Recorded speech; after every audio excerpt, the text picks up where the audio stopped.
TDP శ్రేణులోమో బీజేపీతో పొత్తుకు సిద్ధపడం లేదు. ఎందుకంటే వారికి ఉన్నది 1% ఓటింగ్ కూడా లేదు, నోటా కన్నా తక్కువ వచ్చాయి. కానీ తమ బలానికన్నా భిన్నంగా డిస్ప్రపోర్షనేట్గా ఎక్కువ ఎంపీ సీట్లు ఎమ్మెల్యే సీట్లు బీజేపీ అడుగుతుంది. మరి బలము లేకపోయినా బీజేపీ అడగగలుగుతుంది. చంద్రబాబు నాయుడు ఇవ్వటానికి సిద్ధపడుతున్నాడు. బీజేపీకి గత 2019 ఓటింగు కూడా లెక్కలోకి తీసుకోకపోయినా ఇప్పటికీ కూడా బీజేపీ పెరిగింది ఏమీ లేదు. ఆంధ్రప్రదేశ్లో 2019 నాటి పరిస్థితితో పోలిస్తే ఇంప్రూవ్ అయినటువంటి సూచనలు కూడా ఏమీ లేవు. మరి అలాంటప్పుడు బీజేపీని ఎందుకని చంద్రబాబు నాయుడు ఆరాటపడుతున్నాడు? అలాగే బీజేపీ పట్ల ప్రజల్లో వ్యతిరేకత కూడా ఉంది.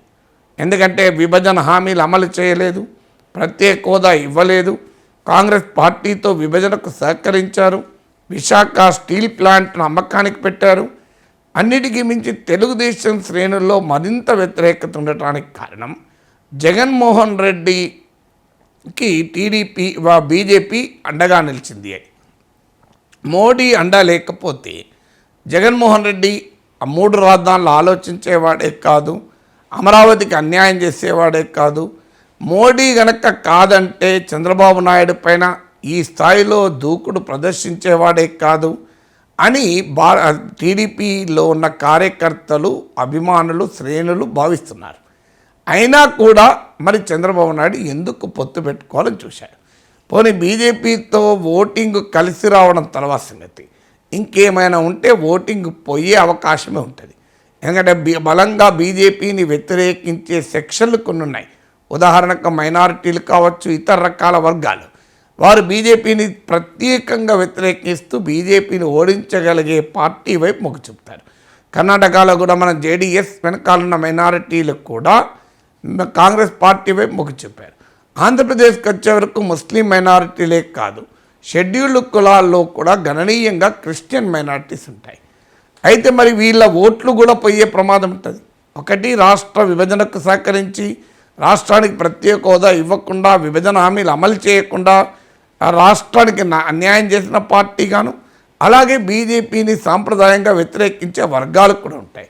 మరి వీళ్ళు బీజేపీతో కలవడం వల్ల నారాజుగా కూడా ఉంటారు. అయినా మరి టీడీపీ ఎందుకు ధైర్యం చేస్తుంది అంటే మైనారిటీలు ఎలాగూ ప్రధానంగా జగన్ వెనకాల ర్యాలీ అవుతున్నారు. అందువల్ల ఇవాళ బీజేపీతో ఉన్నా లేకపోయినా అదనంగా మైనారిటీ ఓట్లు టీడీపీకి వస్తాయన్న నమ్మకం బహుశా లేదు. ఒకవేళ ఏమైనా ఇప్పుడు కొద్దిపాటి ఉన్నా కూడా వాళ్ళు వైసీపీకి వెళ్ళిపోతారు. అందువల్ల మోడీ పట్ల ఇమేజ్ దేశంలో ఉంది గనక అదేదో ఉపయోగపడుతుందని కాదు, ప్రధానంగా బీజేపీతో కలిసి వచ్చే అంశాలు ఏవీ లేకపోయినా చంద్రబాబు నాయుడు ఎందుకు మరి బీజేపీతో కలుస్తున్నాడంటే జగన్మోహన్ రెడ్డిని ఎదిరించడానికి మోడీ మద్దతు కావాలి.